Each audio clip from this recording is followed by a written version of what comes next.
Welcome to Power Up, the podcast that uncovers the unique challenges women leaders face today. Join your hosts, Nat and Kristen, as we dive into the tough topics and provide actionable insights you can apply right now. Don't forget to hit subscribe so you don't miss any episodes.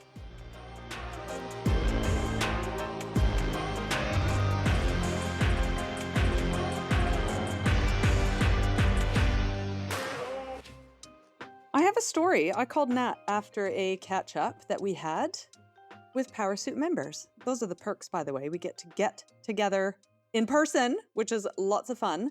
And we talk about career and work and dynamics and aspirations and ambitions and challenges and change and all of that great stuff.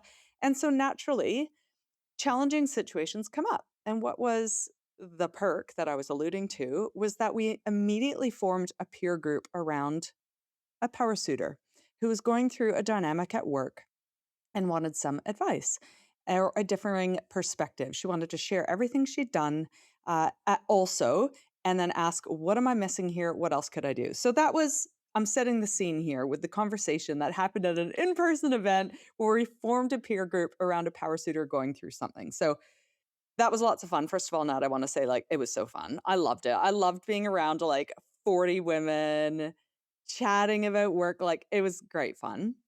And secondly, I love that we could analyze this problem and take it into a podcast episode without obviously sharing any really specific or personalized details. No, I agree on how fun it is to meet up with power suitors, and we have catch-ups all over the place. Like, we've had them in Sydney, Melbourne, Auckland, I think there's one in Tauranga, like, all over the show. Anywhere there's a power suitor or a couple of power suitors, and we can set them up really quickly. And I love that when we talk about networking and, like, the idea is, like, you go in and you're, like, flinging cards or whatever, and I love that this is a really safe space that's, like, kinda similar to our virtual space that you can, like, just chat about all things career with people who get it. So, love that. Second disclaimer, a disclaimer from me. I wasn't there. I didn't hear this. So everything I'm saying is based on zero information. I feel like I'm like Graham Norton in Wanging On, where like I'm the world's We're worst not hanging around. experts. Go seek, Yeah, go we're seek not experts, but professional. also like they basically always end with like, nah, you're not weird. You're just a Yeah, loser. yeah, yeah. um, So just but I'm giving anything yeah. I'm saying very hypothetically. And I want to make sure because I don't know anything about this particular situation, so I don't want this power suitor feeling like No, so I I think have what we'll any do, judgment. of course, and I think what we'll do is we'll extrapolate it away from this person's specific dilemma, and actually just introduce what we're talking about is managing up. And we've been really focused on that over the past few well, first of all, sessions in PowerSuit. We've got a couple coming up on that, but also the past few newsies have been on managing up. It's something that we talk about quite a bit into the specific how-tos. So this is in that realm. And so I think we're going to extrapolate it away from any specifics and just go, this is a dynamic between someone and a very senior, busy manager. And this person is trying to get airtime, trying to build a relationship with this person, trying to get probably some direction, get some visibility, get some, I don't know, just some effectively getting some really hands-on managing from someone who's extremely busy. She's tried a bunch of things, and I'm gonna name a few of the things, but let's talk about, like, where to from here. Again, based on a hypothetical situation of, let's say you are now being managed by someone who's very senior, very busy, or just anyone who's very busy for that matter. And you want to matter in their world, and you care about the work that you're doing. You might be managing a team, you might not be managing a team, but you want your work to matter. You want to make sure you're on the right path. You want to make sure you take up brain space in a senior person's brain. Like all this, like you want to feel as though your work moves the needle and does something and you get input on it, so on and so forth. So anyway, this person has regularly requested one-on-ones with this busy person, and this busy person is busy, so has often either moved them or they've just been canceled, these sessions. This person does their homework before meetings when they do get meetings, particularly related to a project or some work. This person has tried initially to find some common ground and build rapport, generally speaking. They have reached out to learn things or to engage or to schedule things and to stay engaged with what is top of mind for this person, again, broadly. And it's met largely with what feels like indifference. So that is setting the scene for what I think a lot of people could relate to. I have a dog right now trying to very much have his work be meaningful and valued and visible, so I Pay totally attention to understand. me. Pay He attention to he has me. if anyone ever wonders where your socks go, I see 5 of my socks on the floor, and Oh, every single dog one is sock one thief. half of a pair, so that's where my socks go. Um, Luckily, it's not undies, I'm gonna say that. Um, okay, a couple of things that you've filled me in a little tiny section of this challenge. One thing that really s 2 things that really struck me. One is that this person is in a situation that I think is becoming more common as organizations try to do more with less, and they've restructured and they've moved things around, and we're creating new types of roles and new job titles that may didn't even exist 5 years ago. And what people sometimes find them in is sort of an unnatural position in the organization. Like I've seen this especially with like people in culture roles, it could be marketing roles, and they've sort of got a weird reporting line into like a chief technical officer or into the like it's so the roles and the responsibilities don't always make sense. And I gather in this situation that could well be the thing. This person, their manager has a very broad mandate and is managing a lot of teams, and this part doesn't fit. So I think there is something we should cover here around when how you do that in an organization where it may not be their expertise, it may not even be their interest. The second thing that came to mind when you listed off the things that she'd tried, and I'm gonna put the common ground thing aside, is they were all around getting more face time and more time and more engagement with this manager. And it occurred to me that that is the obvious thing to do when you think, if I can just get them to like have time with me, we will build this relationship. What I'm not seeing so much is, what does this manager want? And what would make them have less load on them, this feel like a really valuable thing, person and role in their world, which is taking load off, which is adding value. And I don't know what that looks like, but it just struck me a little bit that like there may be quite a disconnect between what this person thinks their manager wants to see and what their manager actually wants. It's a really fair point, and putting myself in these shoes, because I found in my earlier career, I often reported into very senior people who ultimately I would have called left me to my own devices. Now, I am someone who really, loves autonomy, and so I do like to be given I was given a role, a scope, or responsibilities, like, I was really clear what I was there to do, and I was effectively at that stage was there to deliver and the odd time present up information, but it was actually to deliver in a relatively boxed, I don't know, Yeah, like a you've got yeah, like I wasn't a bleeding into specified area that you've that's been it. given autonomy That's within. right, and I had specific expertise to do it, and I could go day in and day out without seeing a senior person, and so what my feeling was during that time was I was always I heard about other people getting performance reviews as an example, or meetings, or, feedback, like, I heard about that stuff, but I actually never experienced it, and the feelings, which I think many can relate to reporting into very senior people with broad mandates, I think that was really great to point out, was that I probably looking back, I'm like, "They didn't really care about my role." I probably maybe felt that way a little bit. I was like, they just don't care about the work I'm doing, or like they just don't understand how important it is to the business. Like there probably was. We just got off a drama triangle session, and like I probably fell very much into victim mode. But then the same tension was like I wouldn't have wanted it the other way, and having someone in my stuff all the time. Like I did love autonomy, so that was a value of mine. Anyway, so I very much relate, but you're right in that I would have been like, I want them to know the work that I am doing and care, right? I wanted them to do that. And secondly, if anything, I wanted to learn so that I could take the next step in my career. Like I wanted to learn from them.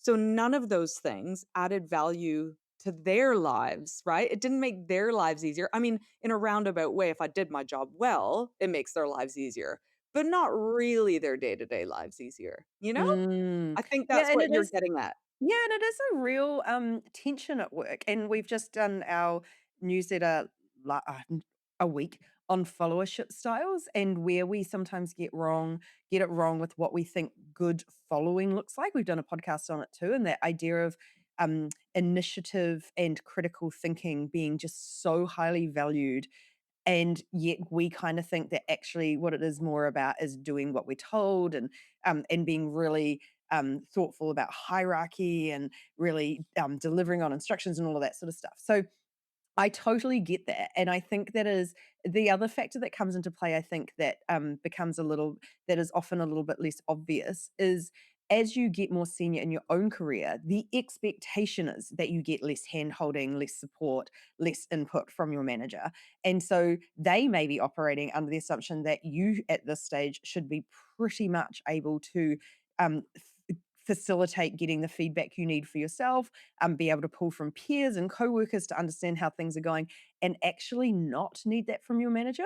Different management styles, different ways and values and ways of operating. I'm not saying their manager's very good at their job either, but that could be there could just be such an expectation mismatch, as well as yes, like a lack of interest, a genuine lack of interest in what you're doing. Yeah, I know. And then I think what happens is then we move into I've got to set up these meetings. I've got to take the time to effectively draw that out of someone. And if we were to put ourselves into now the shoes of managing big teams and lots going on and having broad mandates, I remember as a leader how exhausting that was. And Yeah. what the theme that kind of came up was first of all, it was like, "Oh my gosh, people are always the hardest." Like, making them happy was always the hardest. Like, it was we've talked often, it was like anything from, like, wanting, I don't know, more time off or, like, a toaster for the Toaster office, and, like, we're dealing with, like, really big stuff here and Toastergate wanting to really make burnt us. Toastergate burnt us. and you're like but even just, like, oh, often, this is what sometimes it felt like from the leadership shoes, is number 1, you actually do want your hand held, and you wanna be told that you matter, number 1, like, I need to hold your hand and, like, just reassure you. I have to reassure you that you're amazing and your work matters. And that very much felt like a role that we slipped into a little bit. Yeah, and I feel like that need for reassurance. My little coworker has just picked up a giant bag of toys and is flinging it around. And now my girlfriend is coming to extradite my coworker from the That's lounge. fine. Um, so I want to share an example of two team members, and I'm going to keep it anonymous, but I feel like it probably reflects some of this tension. So both were in a very similar position to you early career. They had a really defined scoped piece of work and they were the only person in their team. Like they were kind of expected to act autonomously. They were relatively senior. There was a outcome that they were asked to deliver and there was sort of an expectation from me that they would require pretty minimal support because they were senior, they were being paid well, etc., etc. So one um, what I was blown away by is I'm gonna use they, because I don't wanna, identify anyone. They required very little meetings. Like, we would catch up maybe once a fortnight for a one-on-one. In that one-on-one, they would always update me on all the progress they'd made, what their next steps were, and effectively, I came away with complete trust and confidence that it was totally in hand. And I remember in one situation, someone in the wider business, who I didn't even know they knew, had requested some sort of, it was like a legal requirement. So it was the legal team had come and asked for a piece of work to validate blah, blah, blah, all the stuff, which is like a reasonably hard thing to do and they'd done it, and I was like, because they raised it, and I was like, "Okay, so we need to," and they're like, "Oh, no, no, I've already completed it," and I was just so blown away by firstly, you went around and you knew who needed to know what, you built those relationships, you delivered the piece of work without me even needing to look at it, I didn't need to look at it, and then you're just filling me in. Amazing, and they got more and more autonomy and trust, and we built a fabulous working relationship, and it was highly productive. The second person, equally difficult piece of work, equally autonomous. And they just wanted to have so many meetings with me to just ask questions and share what they're up to. And every time it felt like I had to push them to go, what's next? And well, what is the solution to this? And they would always ask, who do I talk to about this? And I always kind of got idea that if I wasn't pushing it or solving those things, they were like kind of just twiddling their thumbs waiting. And I'm not saying this person sits in either of those camps because they were kind of at extreme opposite ends of a continuum. But that person became just the bane of my existence. And I was too busy to, and I was doing this with, like 10 direct reports and then their teams that it was just so much effort on my plate. I began to dread talking to them. And like they were such an energy drain for me. And I just wanted to share those two as like both of them wanted my respect. They both wanted me to sort of tell them that they were doing a great job. They both cared deeply about their work. And the subtle change, well, it felt subtle, but it's actually a dramatic change in how they did it, had a dramatic response, difference in response. When I think about I have to admit, when you were telling the story, I was like, "What have I raised my children as?" I always have this fear because, you hear about this all the time, and everyone knows the people in the office, and you're like, "What will my children be?" Because they are a reflection on me. Oh, I So, also think who this knows? ties really nicely to our initiative newsletter and like what we expect is different levels of initiative at different stages and how you can kind of check in with your manager on what's expected and what does good look like and what's out of the realms of initiative and all of that sort of stuff that your children might find as a good starting point. But also the expectation is people want to have that kind of like that constraints around it, especially early on in your career. But like I think your children will be fine. Oh my gosh, I hope so. I don't know. But anyway, I think, I mean, who knows? But anyway, just, change hopefully they change their surnames.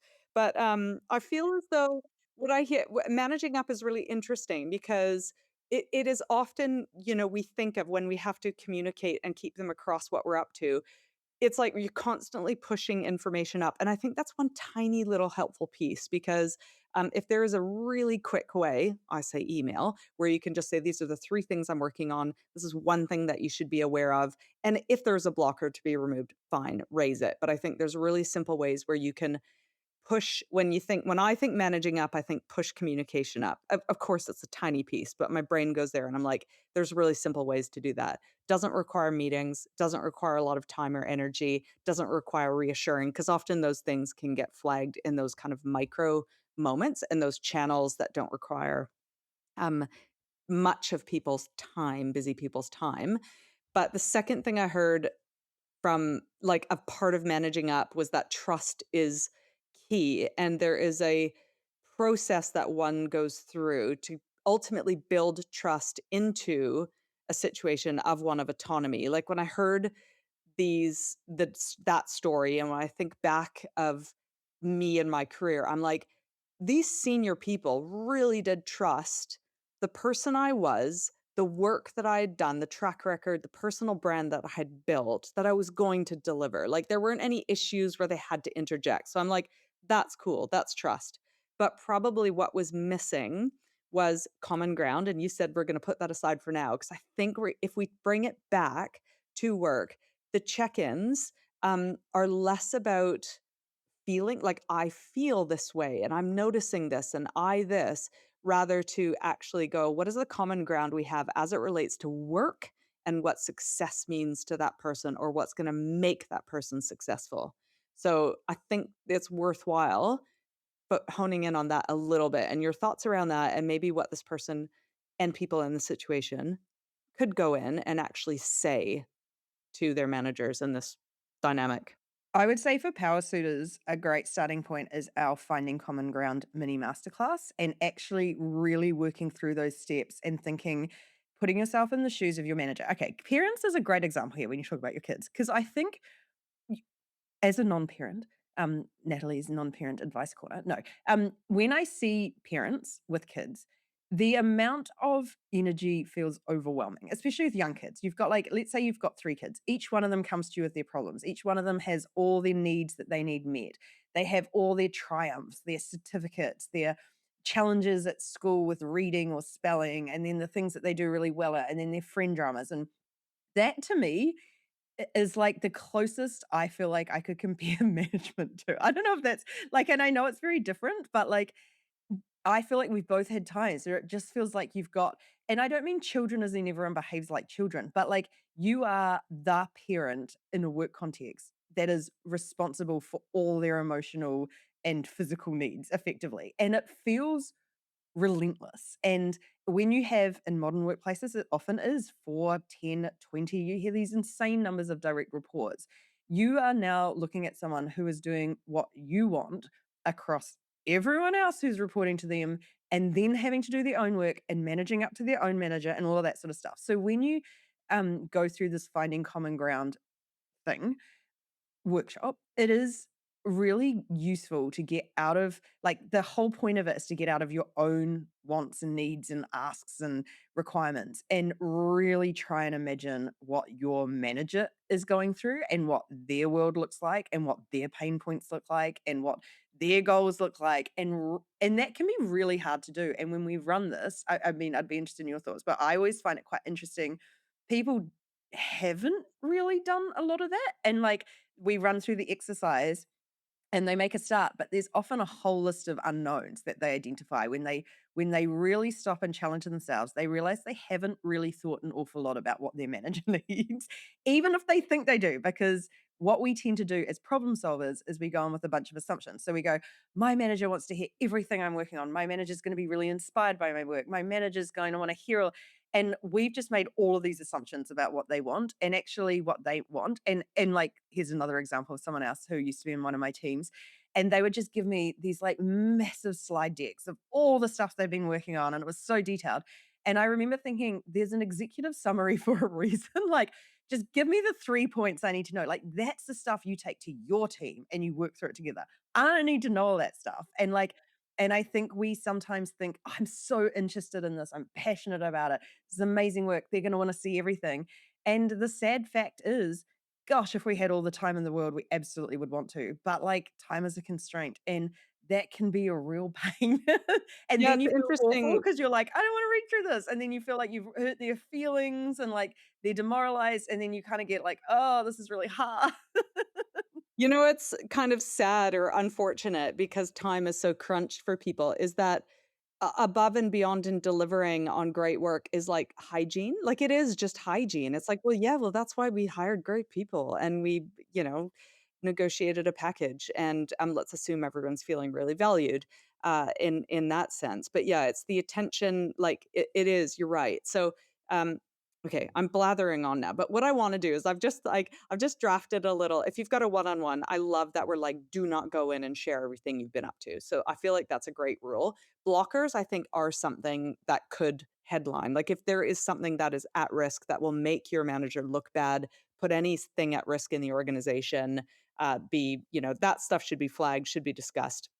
Probably in person, but, like, work updates, like, all those WIP meetings and stuff, I'm like, unless it's a really complex project, this stuff, many of it can be done, in different channels. But anyway, this is a script that I kind of just drafted that I thought might make sense, just to get people thinking how you might put yourself get curious about what matters to them.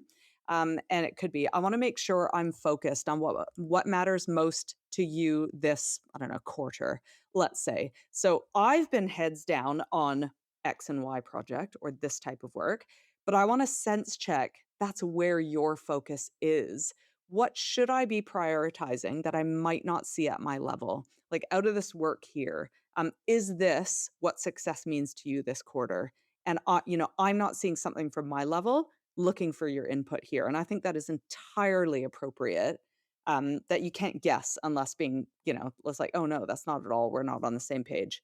Um, Thoughts on that script? Yeah, I do like that, and I always like, and I like how you've built it in there as coming with what your guesses of that based on, you've probably done a bunch of work looking around and seeing what the organizational priorities are. Because I remember my girlfriend saying once, and I thought this was like a really well put way of phrasing it, when she moved into her first leadership position, and she's like, I've just realized, like, everyone talks about like horizons, and she's like, but it's true. Like, I used to work in like the immediate time horizon, and now I'm working like 6 months to 2 years out, and I kinda just want my team to take care of the immediate stuff, and if they wanna keep pulling me into that immediate stuff, I can't do the so, Mm. like, there is a thing that so I really like that. Um, That can I just before you move on, hold your point in your brain, but, I think it was oh gosh, sorry, I shudder to say his name right now, but Jeff Bezos. It might have actually been Steve Jobs. Steve Jobs, Apple, that would make sense. Steve Jobs said, "I have to spend 90% of my time in the future, and I only should be in order for us to survive, to grow, grab market share, employ this many people, I can only spend 10% in the present. So that is a nice way to think. The more sit that is the top job, 90% should be in the future. So I love that you called that out. So there's 2 things that I wondered. So, like, I'm obsessed with initiative at the moment because I just don't think anyone ever teaches us how to use it, and I like that this is one example of something you could do. I would also just like going back to sort of our high level example from our power suitor. My feeling is you're getting the strong signal that they are very low on time, fairly low on care about your specific area. It's not their area of expertise, it may not be their interest area. What are some other things you can do to address those things without even having a conversation with them? So I would say, like some of the tools we've seen used before, a weekly update that is just you've got it in a Word doc, a shared doc. They can access it whenever they want, but you're not pushing it on them. You're saying, I'm updating everything in here. I'm going to, it is always available to you. You just check in when you want to. Secondly, I always love a traffic light system of like, I am going to share all of these updates with you. I am going to always highlight in red when I actually need help with it. Orange is going to be like an FYI, maybe a concern in the future. Green is like, don't even worry about it. It's all go. But you are across it if you want to be. So there's tons of different tactics that may solve for those, the sharing the information, but also really making sure that you are really not taking their time. And what that frees up is when you can get to a really good state with that trust that you've got it all under control, then you might say, I would like, instead of weekly or fortnightly, once a month or once every 6 weeks, I would like half an hour of your time. I'm going to put together an agenda beforehand and I want to focus it completely on my progression and what I can do. And I'm going to do all the pre stuff and I'm going to come in with like, this is what I think I need to do next. This is the skill I'm working on. This is a piece of feedback that I think I want. And I'm going to send it to you in advance. And I'd love to have a conversation about it. That could be another tactic where you're going, I'm going to use way less of your time, but and I'm going to take the initiative of how I want it structured. And I'm going to do all the work, but I would like it every 6 weeks. And you will get a far better result than trying to like cram it in when you just know they're not interested. You know what I think is important to note here is that first of all, I just wanna congratulate us on a successful 20 minutes of 23 minutes of our initial podcast. Because I think what we've done is we've framed up how very senior people feel, but equally how you might be feeling as well is totally justified, but that dynamic can be solved through putting yourself into someone else's shoes, appreciating how they're busy, solving their problems, getting clear on what success means to them, common ground, preparation, making things easy. So I think that's great. What Can I I would just do a very quick interjection there? Because Yes, this is something yes. that my girlfriend uses a lot too. Take yourself out of it and consider it the role. So rather than going what I need and what they need, the head of this needs this from the manager of this. And that removes all the personal emotional stuff and just go, what would I need if I was the head of from the manager of? And don't think about yourself or them in it. Just take the people out of it. Love it, love it. I just wanna spend the last 2 minutes, though, focused on if indeed this and roles like this, like, it's possible sometimes you are simply just in the wrong department, with the wrong manager, like, that is a thing, we know that, right? People leave because In of an their manager. under-resourced area, like we talked Of about with course, the restructures, it's of actually course. no longer a business priority and you're kind of just Exactly. sitting there. Exactly. So I think it's worth saying if you have genuinely, you listen to this podcast, you get excited, you go try a bunch of stuff, and in 6 months' time, hand to heart, you're like, I am starting to lose sense of my value in this organization. I'm not building any networks.